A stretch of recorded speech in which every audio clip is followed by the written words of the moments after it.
ભાવનગર જિલ્લામાં ચાંદીપુરા વાયરસની એન્ટ્રી ચાંદીપુરા વાયરસથી ભાવનગરમાં પ્રથમ મોત થયું છે। વલભીપુરના મેલાણા ગામના 9 વર્ષીય માસૂમનું મોત નીપજ્યું। 8 જુલાઈના ભાવનગર હોસ્પિટલમાં માસૂમને દાખલ કરાયો હતો।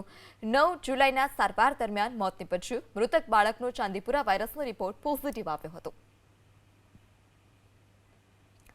તો રાજ્યમાં ચાંદીપુરા વાયરસને કારણે હાહાકાર મચ્યો છે। જામનગરમાં 2 વર્ષની બાળકીનું મોત નીપજ્યું। બાળકીમાં શંકાસ્પદ ચાંદીપુરા વાયરસના લક્ષણો હતા। જો કે હજી સુધી બાળકીનો રિપોર્ટ આવવાનો બાકી છે, જે બાદ જ મોતનું સાચું કારણ સામે આવશે। રાજ્યમાં અત્યાર સુધી શંકાસ્પદ ચાંદીપુરાના કુલ 57 કેસ નોંધાયા છે, જ્યારે ચાંદીપુરા વાયરસના કુલ પોઝિટિવ કેસ 10 નોંધાયા છે। અત્યાર સુધી ચાંદીપુરા વાયરસથી 5 લોકોના મોત નીપજ્યા છે। કુલ 57 શંકાસ્પદ પૈકી 42ના રિપોર્ટ આવી ચૂક્યા છે, જ્યારે 15 નમૂનાના રિપોર્ટ હજુ પણ આવવાના બાકી છે।